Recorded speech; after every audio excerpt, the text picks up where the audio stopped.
Oke, mari kita selami ini. Pernah kepikiran nggak kalau sebuah desa kecil di pelosok ternyata bisa ngasilin kekayaan yang jujur aja nilainya bisa bikin para konglomerat di kota besar geleng-geleng kepala? Hari ini, di ulasan kita kali ini, kita bakal ngebongkar sebuah fenomena ekonomi luar biasa yang sebenarnya ada di depan mata kita. Kita lagi ngomongin sebuah kerajaan bisnis yang bukan dari tambang emas atau startup teknologi raksasa, tapi dari sesuatu yang jauh lebih sederhana. Ikan lele. Siap-siap ya, karena skala kesuksesan dari industri lokal ini benar-benar bakal bikin pikiran kita terbuka lebar. 1,5 triliun rupiah. Serius, angka ini bukan salah ketik. Ini tuh nilai pendapatan tahunan yang didapat cuma dari jualan benih ikan lele aja. Dan coba tebak di mana ini terjadi.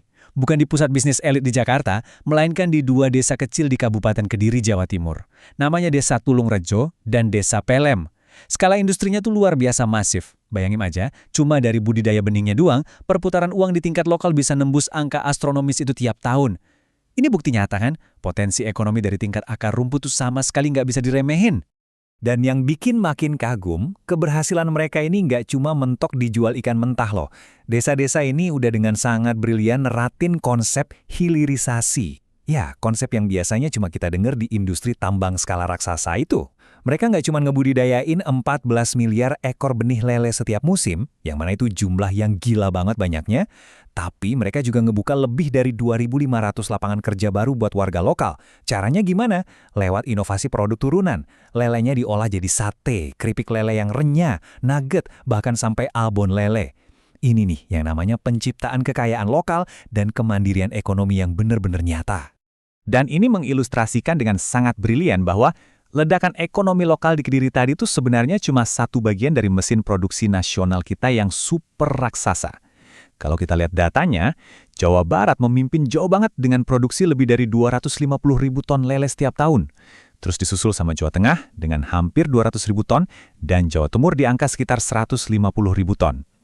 Ratusan ribu ton ikan lele ini tuh kayak dipompa terus-terusan setiap tahun demi menuhin permintaan nasional kita yang jujur aja terus meroket tajam. Bagian pertama, ikan lele, pesaing salmon sebagai superfood baru. Nah, yang benar-benar menarik dari perbandingan ini adalah kita bisa ngubah cara pandang kita soal lele.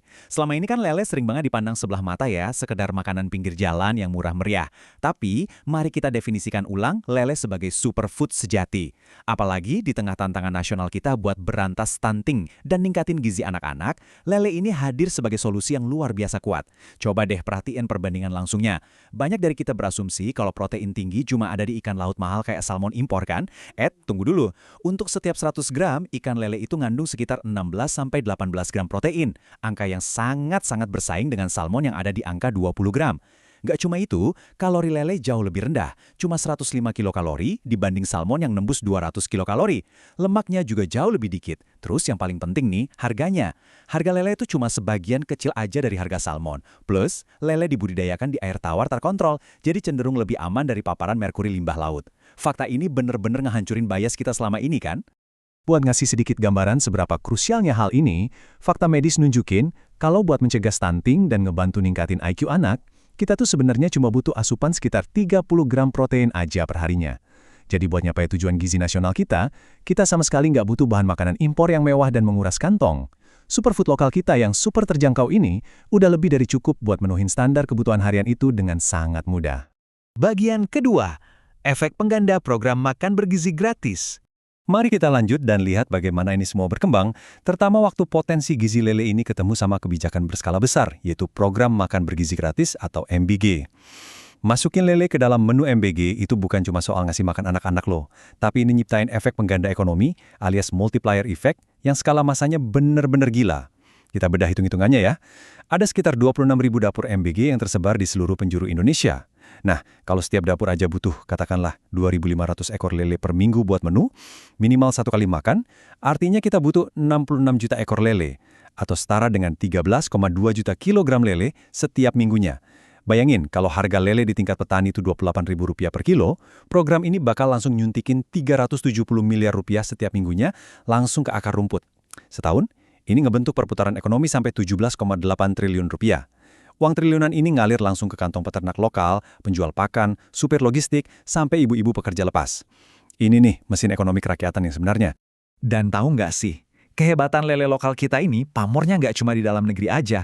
Di tahun 2024 kemarin, nilai ekspor ikan lele Indonesia itu berhasil nembus 2,6 juta dolar AS atau sekitar 45 miliar rupiah. Dan yang bikin merinding, lele beku kita ini diekspornya ke Eropa. Iya, negara-negara maju kayak Inggris, Belgia, Prancis, dan Belanda itu ternyata udah mulai sadar kalau lele ini tuh superfood. Jadi mereka langsung impor dari para pembudidaya kita di daerah-daerah kayak Boyolali dan Kediri. Keren banget kan? Bagian ketiga, ancaman tersembunyi dari pakan impor. Tapi, ini ada tapinya. Di balik semua angka triliunan dan kisah sukses hilirisasi yang bikin kita bangga tadi, ternyata ada satu ironi dan ancaman besar yang lagi ngintai. Kerajaan lele kita ini rupanya punya satu kelemahan fundamental yang bikin seluruh ekosistemnya tuh sangat-sangat rentan terhadap guncangan global. Coba perhatiin persentase ini, 89%. Menurut data resmi pemerintah, sekitar 89% dari bahan baku pakan untuk budidaya ikan nasional kita itu ternyata didatangkan dari luar negeri. Iya, Anda nggak salah dengar. Lelenya memang 100% asli produk lokal Indonesia, tapi makanan buat ngebesarin lele-lele itu, kita masih sangat bergantung sama impor. Coba kita bedah sedikit isi perut dari industri pakan ini. Komposisi utama pakan ikan di Indonesia itu kira-kira terbagi kayak gini. 25% tepung ikan, 25% tepung kedelai, 25% dedak halus, dan sisanya itu campuran jagung, minyak ikan plus mineral. Oke, buat bahan kayak dedak dan jagung mungkin masih gampang ya kita penuhi dari dalam negeri. Tapi dua komponen protein yang paling vital, yaitu tepung kedelai dan tepung ikan, ini benar-benar jadi titik lemah kita, di mana kita hampir sepenuhnya bergantung sama rantai pasok global. Dan ketergantungan ini akhirnya nyiptain tagihan impor yang angkanya jujur bikin pusing kepala. Kita harus ngimpor sekitar 3,9 juta ton tepung kedelai yang nilainya mencapai 28 triliun rupiah dari negara-negara jauh kayak Brazil, Amerika Serikat, dan Australia. Buat tepung ikannya, kita harus ngedatangin belasan ribu ton dari Korea Selatan, Chili, dan Peru. Mengingat semua transaksi ini pakainya dolar, coba bayangin pas nilai tukar rupiah lagi melemah. Biaya pakan bakal langsung meroket tajam. Ini jelas jadi ancaman mematikan buat margin keuntungan para peternak lokal kita. Rasanya, kita kayak lagi nyerahin nasib industri triliunan kita ke tangan negara lain. Bagian keempat, BSF, solusi pakan masa depan. Terus, jalan keluarnya apa dong? Apa ya kita bakal selamanya bergantung sama pakan impor yang nguras devisa negara? Nah, disinilah sebuah inovasi super cerdas muncul. Sebuah solusi alternatif yang sepenuhnya lokal, sangat berkelanjutan, dan punya potensi besar buat nyelamatin industri perikanan kita dari jeratan impor. Kenalin, ini namanya Black Soldier Fly atau BSF. Di keseharian mungkin kita lebih sering nyebut larvanya dengan nama maggot. Maggot ini adalah larva berprotein sangat tinggi. Dan hebatnya lagi, mereka hidup cukup dengan makanin limbah organik, kayak sampah dapur rumah tangga, ampas tahu, atau sisa sayuran busuk. Setelah gede, maggot ini bisa dikeringin dan digiling jadi tepung yang kualitasnya benar-benar mampu ngegantiin tepung ikan impor. Ini tuh brilian banget, karena langsung nyelesain dua masalah sekaligus. Ngatasin tumpukan sampah organik yang jadi masalah besar di Indonesia, sekaligus nyiptain sumber protein pakan secara mandiri dan sepenuhnya lokal. Jadi, poin krusialnya adalah pas kita ngebandingin nilai nutrisinya nih. Tepung ikan impor itu biasanya punya kandungan protein di kisaran 50-63%. Nah, tepung maggot BSF ini ternyata hampir nyamain angka itu, dengan kandungan protein di sekitar 55%. Tapi juga perhatiin bagian lemaknya deh. Tepung maggot ini punya kandungan lemak sampai 32% loh, jauh ngelewatin tepung ikan yang cuma mentok di sekitar 12%.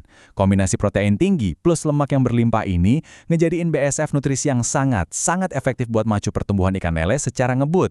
Kalau Anda masih ngerasa ragu, coba deh kita lihat data nyata dari hasil riset yang dilakuin sama korporasi besar kayak Semen Padang. Mereka ternyata ikut neliti pemanfaatan BSF ini loh, dan hasilnya data nunjukin kalau pakan BSF itu mampu naikin bobot ikan sampai 23 hingga 27%. Belum lagi kalau kita ngomongin hitung-hitungan ekonominya, kalau pakan komersial biasa itu ngebutuhin modal belasan ribu rupiah per kilonya, pakan berbasis maggot yang dibudidayain sendiri ini bisa nekan biaya secara drastis. Bayangin, turun drastis sampai cuma di kisaran Rp4.000 sampai Rp6.000 aja per kilonya. Wah, kebayang nggak sih lonjakan profit yang bisa dirasain sama peternak lokal kita kalau sistem ini diaplikasiin secara massal? Pada akhirnya, fakta-fakta ini ngebawa kita ke sebuah persimpangan jalan yang sangat krusial. Pertanyaannya sekarang, haruskah Indonesia terus-terusan ngebiarin devisa triliunan rupiah ngalir ke luar negeri buat impor pakan di saat nilai rupiah lagi terus tertekan? Ataukah ini justru momen yang paling tepat buat kita benar-benar serius berinvestasi, ngedorong penuh hilirisasi pakan lokal berbasis BSF, ngebebasin peternak kita dari rantai impor, dan mutlak jadi raja lele global yang sesungguhnya? Sebuah ekosistem mandiri di mana lelenya lokal, pakannya lokal, dan uang triliunan rupiahnya sepenuhnya berputar buat kesejahteraan masyarakat kita sendiri. Menurut Anda gimana? Solusi mana yang paling masuk akal buat masa depan ekonomi akar rumput kita? Boleh banget share pemikiran Anda tentang inovasi luar biasa ini. Teruslah kritis, teruslah eksplorasi, dan sampai jumpa di ulasan mendalam kita yang selanjutnya.